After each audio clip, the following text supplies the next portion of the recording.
Hello, my friend, Carl Michael Pilsel here again. I'm so excited to be able to do this second video with you on this platform, marketplacetalks.com.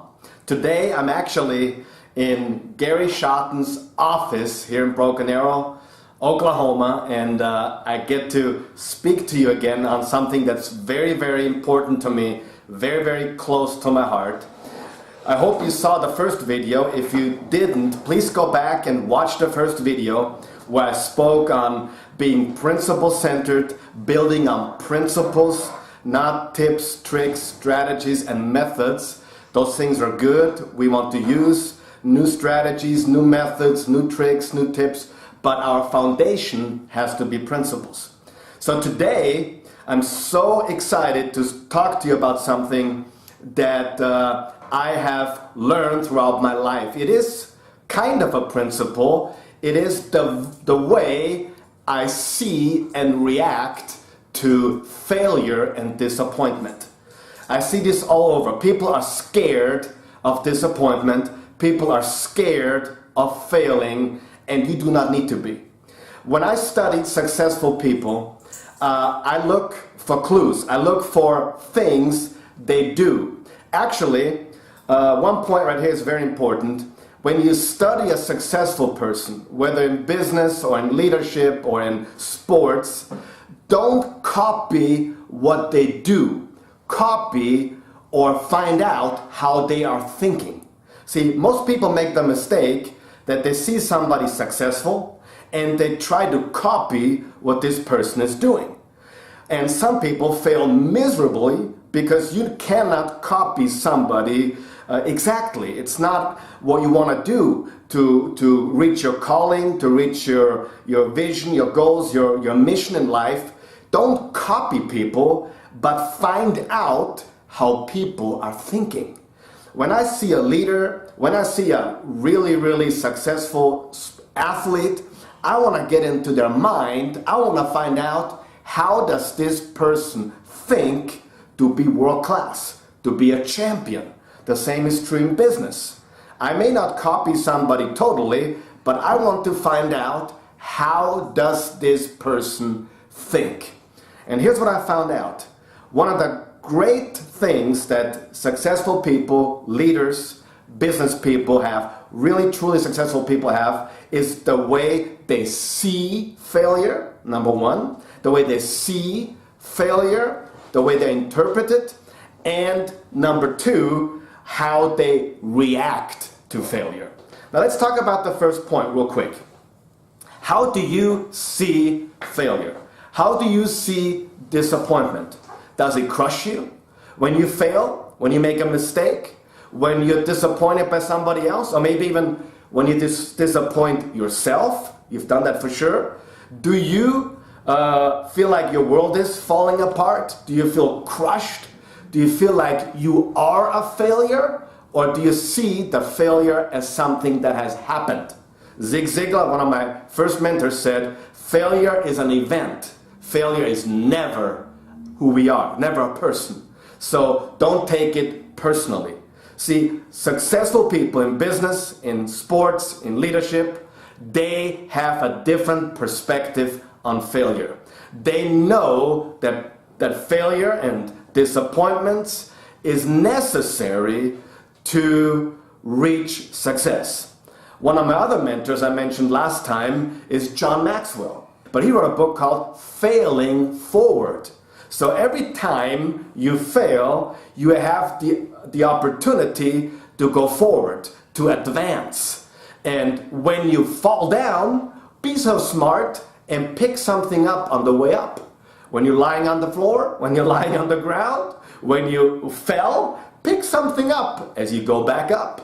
That's the smartest thing you can do. See, I learned failure is my friend. See, I teach also many young people. And one of the things I always tell them is this. There's one big difference between you, who are a little bit younger, and me. That is, I have failed more. I've also tried more, but I've failed more. And I tell them that very clearly and straight, because I'm not afraid to talk about my failure, to talk about my fumbles or talk about how I, fell down. I've always gotten up. Failure is not final until you see it as final. And a leader, a visionary, a business success always sees failure as a stepping stone, not a stumbling block. So the first thing you need to consider is, how do I see failure? What perspective do I have about failure, disappointment? When somebody does me wrong, even then, if somebody does me wrong, I get to forgive. I may not trust that person again, because trust is something differently.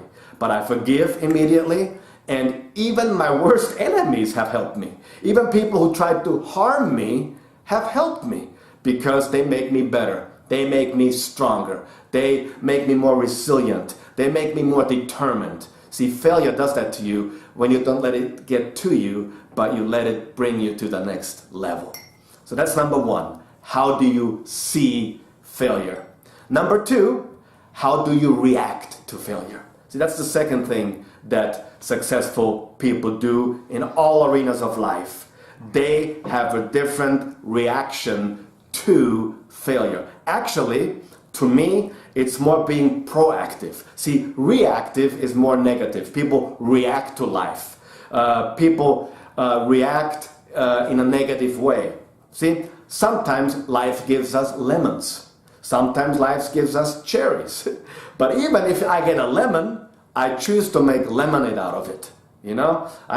I lived in the States for 10 years in this wonderful nation, and I know they make good lemonade. I actually, as a teenager, sold it on the street. So you can take your lemon and make lemonade out of it.